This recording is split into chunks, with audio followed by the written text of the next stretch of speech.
በጣም አመሰግናለሁ ቴዲ። ሶስተኛው መንገድ እንደ አማራጭ ያነሳውበት ዋናው ምክንያት ላለፉት 3 ዓመታት የትግራይን ሁኔታ በአግባቡ ለተገነዘበ ከህወሓትም ሆነ ከፌዴራል መንግስቱ መፍትሄ ሊመጣ እንደማይችል ይልቁንስ ከጊዜ ወደ ጊዜ ችግሩ እየሰፋ ሌሎች የማይገባቸው ጭራሽ የራሳቸው ቅርጽና የራሳቸው ተጽዕኖ የሌላቸው ኃይሎችም ጭምር ትግራይ ውስጥ ገብተው ሲያወኩ መገንዘብ ጀምረናል። ተወደደም ተጠላም የኔ የመጀመሪያው ፕሬሚስ በአሁኑ ጊዜ አንፕሬሲደንትድ የሆነ ኦነስቲ ያስፈልገናል። ነገርየውን ፌስ የምናደርግበት የብሮክን ባይነሪስ ብዬ ያስቀመጥኳቸው ሁለቱ ኃይላት የፌዴራል መንግስቱም ተወደደም ተጠላም ከህገ መንግስቱ የመነጨ ምክንያቱ አሁን ቅርጽ ባለው መንገድ ስለሆነ የምናወራው መንግስቱ የፈለገ ወንጀሎች ቢፈጽምም የኢንተርናሽናል ኮሚኒቲውም ሆነ ሌሎች ኃይሎች የሚገነዘቡት ትግራይ ኢትዮጵያ ውስጥ እንዳለ አንድ ኤንቲቲ ነው የሚገነዘቡት። ያንን ኤንቲቲ ደግሞ ፖለቲካል ኤጀንሲውን አግኝቶ በውንድድ በቆሰለው የፕሪቶሪያ አግሪመንት ወደ የፌዴራል ስትራክቸሩ የሚገናኝበት መንገድ ነው መፍትሄ ሊሆን የሚችለው ብለው የሚያምኑት ማለት ነው። ያንን የውጭ ሀገር ሰዎች ስላመኑ ሳይሆን ተወደደም ተጠላም ያው ህወሓት ትግራይ ወክለው በፈረመው ዓለም አቀፍ ስምምነትም ያንን ነገር ነው የሚያመላክተው። ባለፉት 3 ዓመታት ያንን ሳይሆን ቀርቷል። እንደውም የበለጠ መፍትሄ ይህንን አሁን ያለንበት ነባራዊ ሁኔታ መፍትሄ የለም ወደሚል በጣም ሰንስለስ የሆነ ዴስፐሬቲ እንድንገባ ነው የፖለቲካ ተቋማቱ እየሰሩ ያሉት ኢንክሉዲንግ ህወሓትም ሆነ የፌዴራል መንግስቱ ማለት ነው። ከዚህ የመነጨ ሶስተኛው መንገድ ያስፈልጋል የሚል እምነት አለኝ። ያንን ሶስተኛ መንገድ ደግሞ ስሙን ለጊዜው ቲኤንሲሲ ብየዋለሁ። ሌሎች የፈለጉት ሊሉ ይችላሉ። ቲኤንሲሲ ስል የትግራይ ናሽናል ሲቪክ ኮአሊሽን። ያንን ሲቪክ ኮአሊሽን ደግሞ የተለያዩ ኃይሎች በተለይ የፖለቲካ ፓርቲዎች ጥቂትም ቢሆኑ ተሰሚነት ያላቸው ሲቪል ሶሳይቲዎች ትግራይ ውስጥ ያሉ ማለት ነው። እንዲሁም ደግሞ የሃይማኖት ተቋማት በጣም ጥንቃቄ በተሞላው ምክንያቱ የትግራይ ኦርቶዶክስና ነገር የሚባለው አፊሌሽኑ ከህወሓት መሆኑ በተወሰነ መልኩ እያየን ስለሆነ ማለት ነው። ጥንቃቄ ባለው መልኩ ግን ሊካተት ይገባቸዋል የሚል እምነት አለኝ። የፕሮቴስታንት እንዲሁም ደግሞ የሙስሊም ሪሊጂየስ ሊደርስም ያካተተ ሊሆን ይችላል። በመጨረሻ የዲያስፖራ ኮሚኒቲውም እስካሁን ሲያደርገው የነበረው በጣም ጥሩ ነገሮች በተለይ ፋይናንሻሊ የጦርነቱ ጊዜ የተደረጉ እንቅስቃሴዎችም እንዳሉ ሆነው በዛው ልክ ግን ለህወሓት እንደ ጫካ ያገለገለ ልክ አገር ውስጥ መጥቀስ በማትችልበት ነገር የዲያስፖራው የኮሚኒቲ አወቃቀር ወይም ስትራክቸር ነው ብዬ ማለት እችላለሁ። ምክንያቱም ተጽዕኖ መፍጠር በሚገባው ልክ ተጽዕኖ አልፈጠረም። እሱም በተወሰነ መልኩ ያንን ቀርፎ ወደ ቲኤንሲሲ ገብቶ ያንን ቲኤንሲሲ እንደ ሶስተኛ መንገድ ሆኖ መምጣት አለበት ብዬ አምናለሁ። ይህንን የማይቻል መሆኑ በተለይ በሀሳብ ደረጃ ይሄ ሀሳብ በጣም ጥሩ ነው ግን ፕራክቲካሊ አይቻልም የሚል ተቃርኖ ሊቀርብ እንደሚችል በጽሁፉ ሳዘጋጅም ያው እየተገነዘብኩ ነበረ። ሌሎች ከዛ በኋላ ያገኘኋቸው ኮመንቶችም አሉ። ለምሳሌ ስምረት ለምን ተውኳቸው፣ ቲፒኤፍ ለምን ወይም የሐራ መሬት የሚባሉት ለምንድን ነው፣ ቲዲኤፍ ለምን ተውከው፣ እነዚህ አሁን የጠቀስኳቸው ኃይሎች የመፍትሄ አካላት እየሆኑ አይደለም።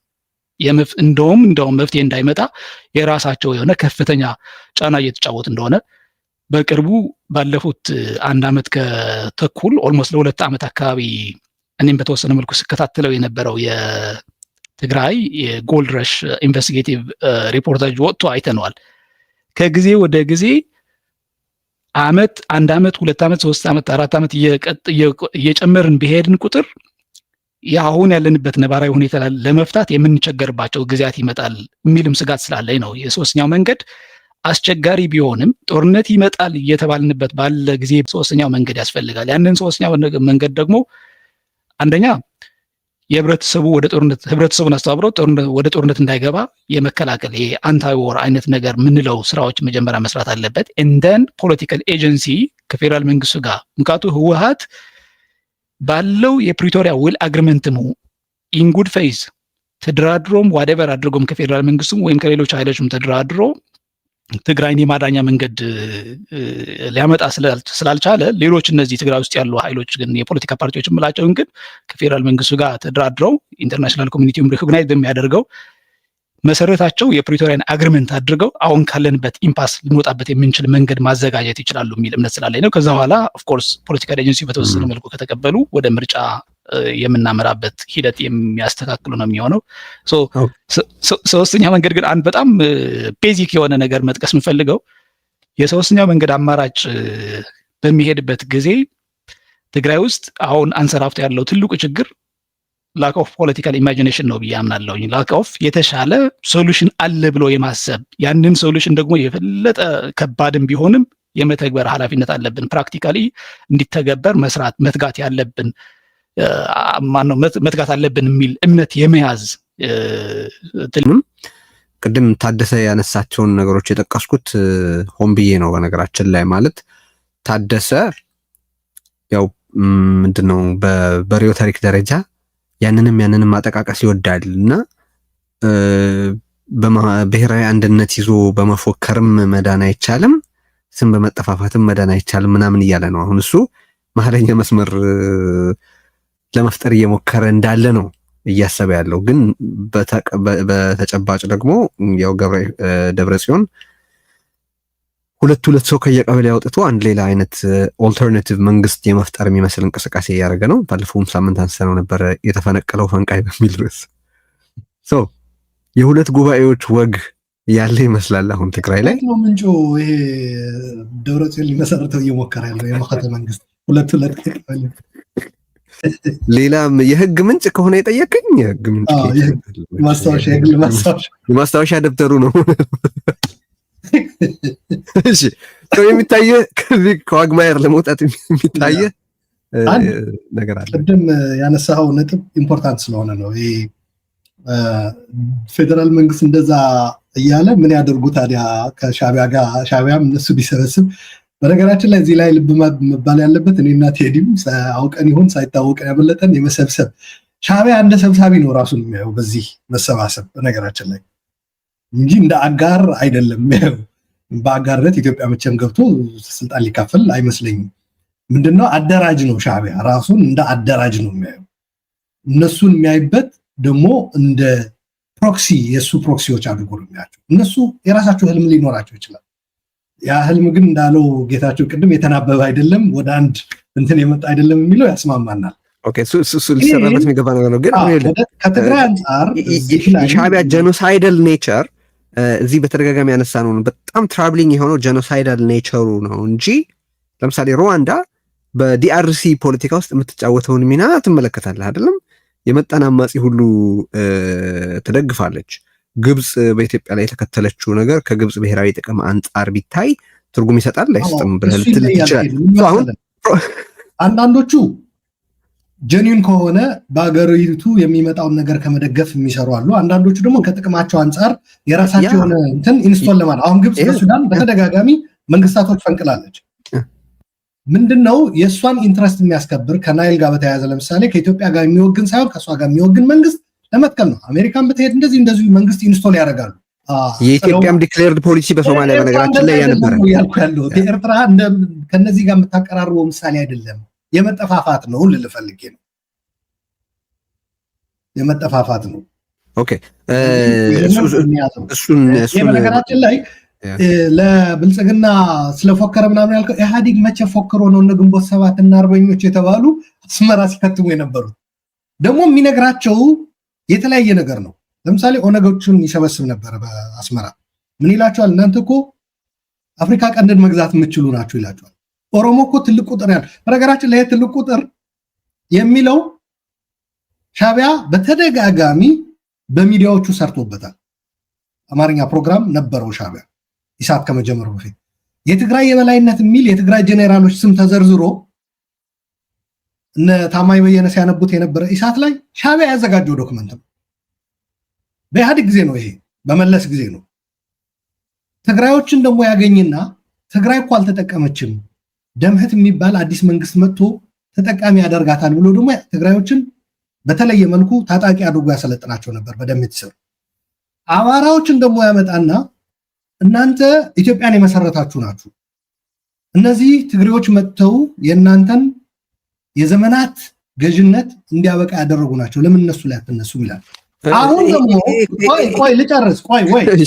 ቆይ አሁን ደግሞ ምን ይላል ራሱ አቶ ኢሳያስ በአደባባይ ላይ ወጥቶ ያለው ሰሜኖች ሴሜቲክ ምናምን በሚል ኩሽ በሚል ኦሮሞማ የሚባል ስርዓት መጥቶባቸዋል ብሎ እንደገና ደግሞ አሁን ሰሜኖች አንድ ላይ ተደራጅታችሁ ኦሮሞማ የሚባል ይሄ እኔ ለብልጽግና ለምናምን ተብሎ መታየት ያለበት ጉዳይ አይደለም። ኢትዮጵያውያንም በትግራይ ደረጃ ትግራይም ላይ ይሰራበት ነበር። በነገራችን ላይ አንድ እያልጠየቅከው ያለ ጥያቄ ግን አለ አሉላ እያልጠየቅከው ያለ ጥያቄ እያልጠየቅከው ያለ ጥያቄ ግን አለ ተለይቶ ነው መታየት ያለበት። ከ2018 በፊት ግን ሻዕቢያ ለምን በኢትዮጵያ ላይ ያን ያክል አሁን ያለውን ተጽዕኖ ሩብ ለምን አልኖረውም? ለምን አልኖረውም? እዛ ላይ ይመጣል የብልጽግና ሮል እኮ እሱ መዘለል የማይችለው እኮ ቅድም እንኳን አንስቻለሁ። ሻዕቢያ ሂስቶሪካል በሆነው እንትን እኔ from its inception ጸረ ማናቸውም በጎ የስቴት ስትራክቸር እና ተግባር ነው ብዬ መናገር ከጀመርኩ ፕሮባብሊ 9 ዓመት ምናምን ይሆነኛል።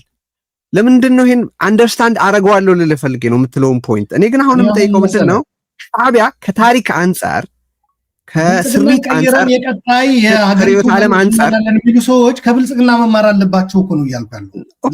ግን አሁን ግን ከሻዕቢያ ጋር ሰርቶ ወደ ትግራይም ወደ ኢትዮጵያም እልቂት ነው ያመጣው ብልጽግና። ከብልጽግና ጋር ሰርቶስ የሚለው ጥያቄ ኢምፖርታንት የሚሆነው እኮ ይህንን ኔሴሲቲ መጀመሪያ ሻዕቢያ የሚባልን ቻሌንጅ ከነበረው አቅም በላይ በአሁኑ ወቅት የኢትዮጵያ ሎካል ፖለቲሻን እንዲሆን ያደረገው ብልጽግና የተባለ ድርጅት ነው።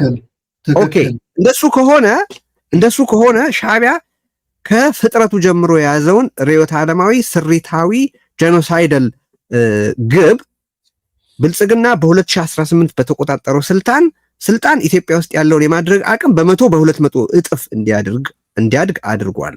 አሁን ጥያቄው የሚመጣው በአዲስ አበባና አስመራ ካሉት ሞቶች መካከል እንድትመርጥ በህወሓት ስህተትና ድንቁርና ምክንያት የተገደደችው ትግራይ at this time ሴንሲብል የሆነ ከገባችበት መቀመቅ የመውጫ አማራጭ አላት ወይ የሚለው አላት። ወደዛ ነው የምንመጣው። አሁን ጌታቸው ያቀረበው ነገር አለ ከኤርትራ ጋር በተያያዘ ከዚህ ጽምዶ ምናምን ከሚሉት ጋር በተያያዘ ነገር ያለኝ እንትን ክሊር ካደረኩ በኋላ አሁን ትግራይ ያላት አማራጭ ምንድን ነው የሚለው ነው። ሲጀመር እኔ ትግራይ ገዳዮቿን መምረጥ አለባት ብዬ አላምንም። ትግራይ ራሷን መምረጥ አለባት መጀመሪያ። አሁን ትግራይ ራሷን ያልመረጠችው የትግራይ ጭንቅላቶች አሁን አይደሉም ትግራይ ውስጥ አገልግሎት እየሰጡ ያሉት አንድ ጭንቅላቶቹ ብቃት የሌላቸው ናቸው። ሁለተኛ በብልጽግናም በሻዕቢያ በተባሉ ትግራይ ላይ ዘምተው ጭፍጨፋ በማስፈጸሙ ኃይሎች የተከፋፈሉ ጭንቅላቶች ናቸው። እነዚህ ሁለቱ አንድ ይሄ ጭንቅላት ሪፕሌስ መደረግ አለበት which means አሁን ያለው ሊደርሺፕ መልቀቅ አለበት። አንድ ሁለተኛ ለሻዕቢያም ለብልጽግና በመገበር አይደለም። ከብልጽግና ጋር የሚያገናኘን ክሊር የሆነ ከፌደራል መንግስት አድራሻ አለ። እሱም ፕሪቶሪያ ስምምነት ይባላል። ፕሪቶሪያ ስምምነት እንዲተገበር እንዲፈጸም ወደሚያደርግ አሰራር ነው መመለስ ያለበት። ይህ አሁን ባለው የአመራር አሁን ባለው ፎርሙላ አሁን ባለው እሱ ምንድነው ነው ጥያቄ። እሱ ምንድነው ያ ወደ ፕሪቶሪያ እንድንመለስ የሚያደርግ አሰራር በአንተ አስተያየት ምንድነው? ያንተ ምክረ ሐሳብ ምንድነው? አሁን እሱ ነው የምልህ። አሁን ለምሳሌ እኔ በመኸተ በሚባል የማደንዘዣ አግባብ መንግስትም ሊቋቋም አይችልም፣ የተጋሩ አንድነትም የጋራ መግባቢያ መድረክም ሊዘጋጅ አይችልም።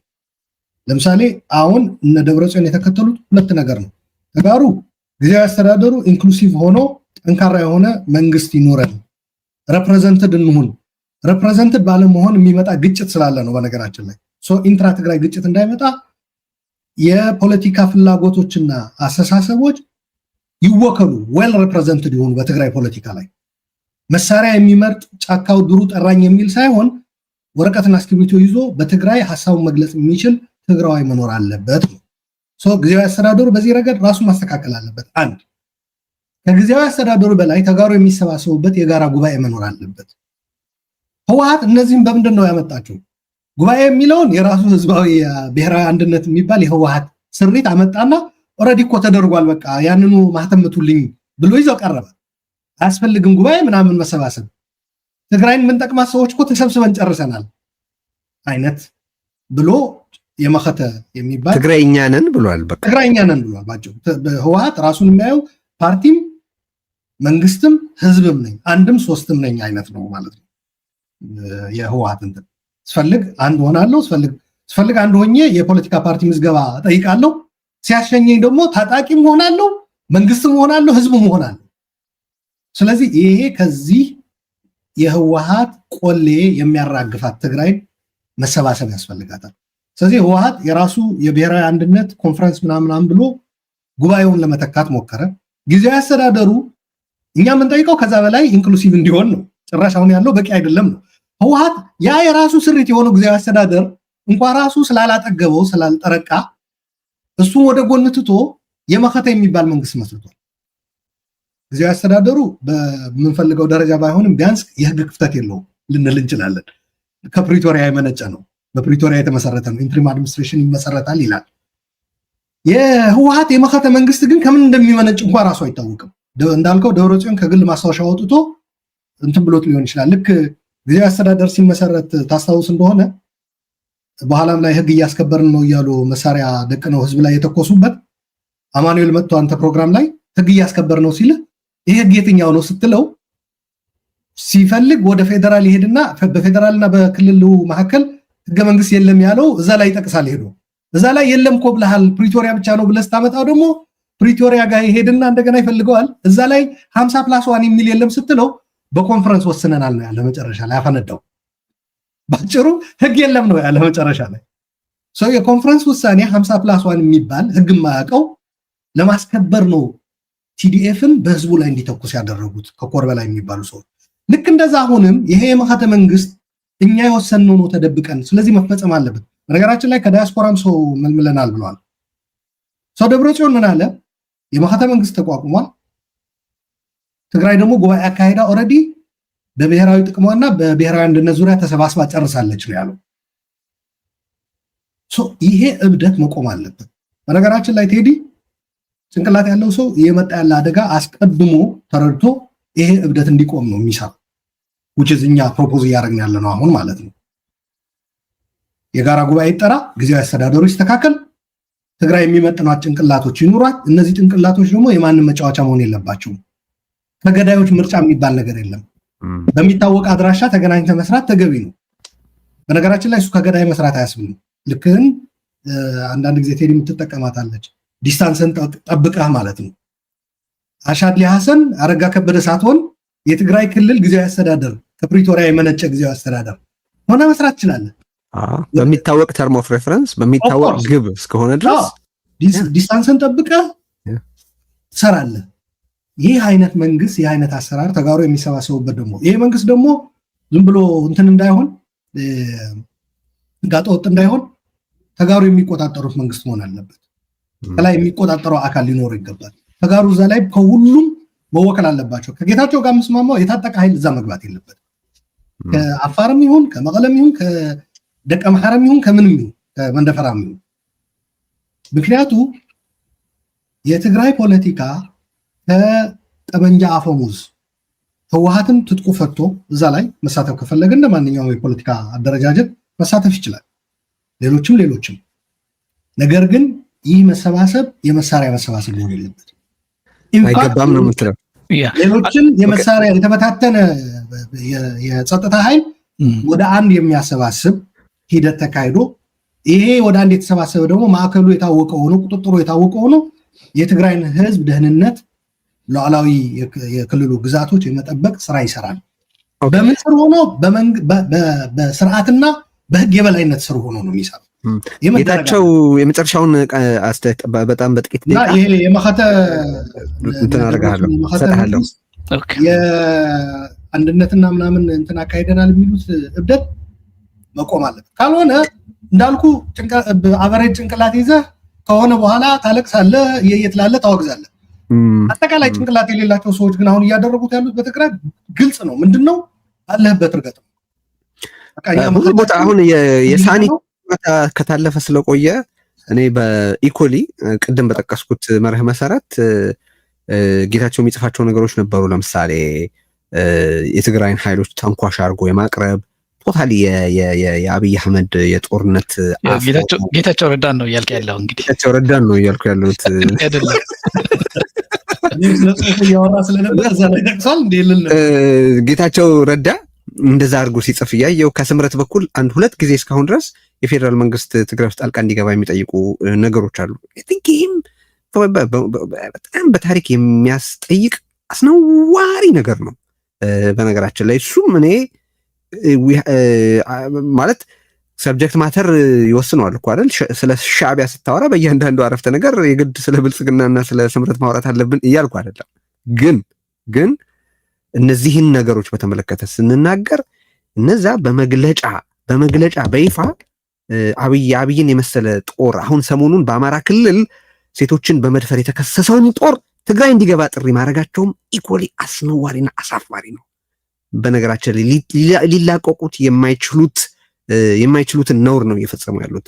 እነ ኸይርያ እየወጡ የፌዴራል መንግስት ለትግራይ ህዝብ ይድረስለት ብላ ስትናገር ምን አይነት ፍጥረት ናት ይቺን ያልኩት እኔ ምን አይነት ፍጥረት ናት ነው ያልኩት። እና በዛ በኩል የአዲስ አበባ ተቀምጠው ያሁን ጻድቃን